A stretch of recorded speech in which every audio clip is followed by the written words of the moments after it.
안녕하세요. 네, 오늘도 구약 예레미야서를 통해서 하나님 음성 듣겠습니다. 오늘 말씀은 예레미야 18장 18절에서 23절 말씀입니다. 이 본 말씀을 중심으로 하나님께 감정을 토해야 회복됩니다 라는 제목으로 말씀 나누겠습니다.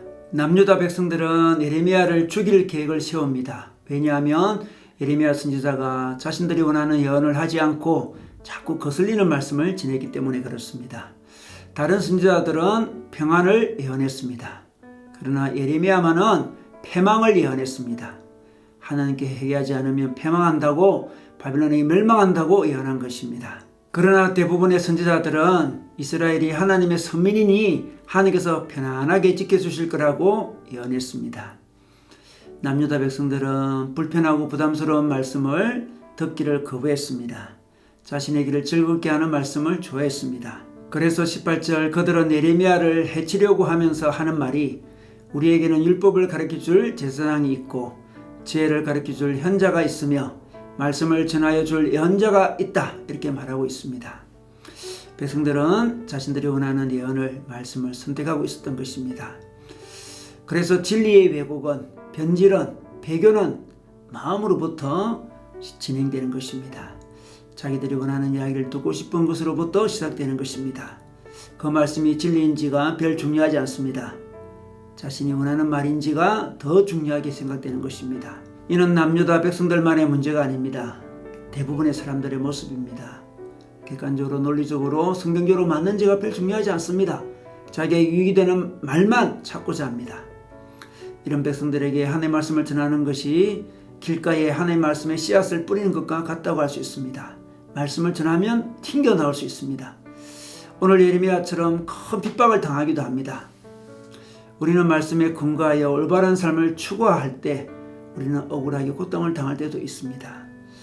어느 시대든 하나님의 말씀을 전하려고 하면, 하나님의 말씀대로 살려고 하면 고통이 따를 수 있습니다.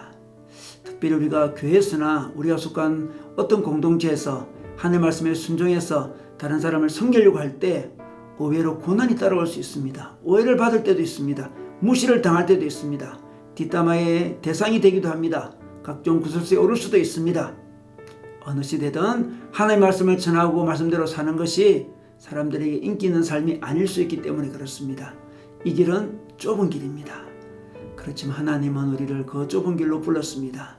하나님을 안다면, 하나님의 은혜를 경험했다면 우리는 그 좁은 길로 걸어가야 됩니다.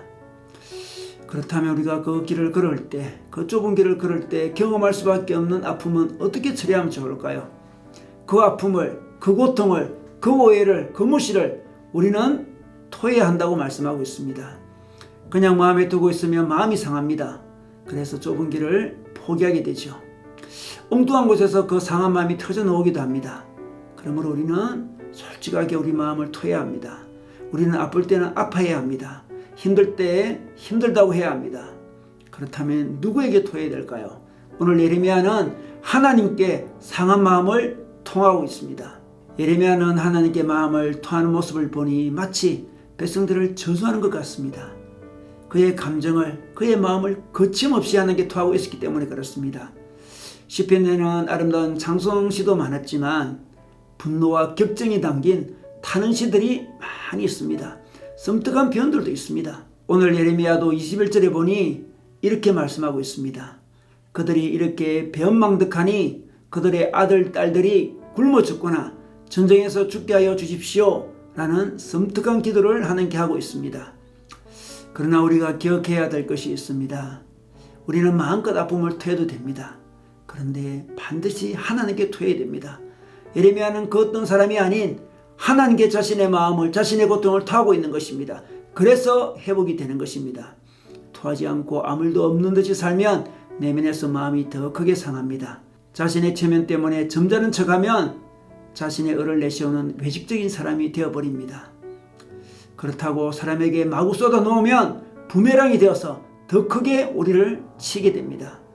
그러므로 우리는 오직 솔직히 하나님께만 토해야 됩니다. 정말 신뢰할 수 있는 지도자나 사랑하는 사람에게 부분적으로는 토할 수 있습니다. 그러나 우리가 하나님께 토해야 됩니다. 우리가 하나님께 우리의 고통을 쏟아놓을 때 은혜의 샘물이 되어 우리의 영혼을, 우리의 삶을 되살아나게 합니다. 요즘 하나님 말씀대로 바르게 살려고 하다가 고통을 당하고 있지는 않습니까? 선한 의도로 대하였지만 오히려 무시와 오해를 당하고 있지는 않습니까? 그 아픔을, 그 상처를, 그 고통을 하나님께 토하면서 은혜를 맛보기 바랍니다. 하나님께 토하면서 깊은 내면에서 치료가 일어나는 것을 경험하기 바랍니다. 그리고 신앙이 더욱더 성숙해지기 바랍니다. 더 하나님께 나아가기 바랍니다. 여러분, 우리 마음은 하나님께 토해야만 회복이 일어납니다. 오늘도 회복을 경험하는 시간 되시기를 주님의 이름으로 축원합니다.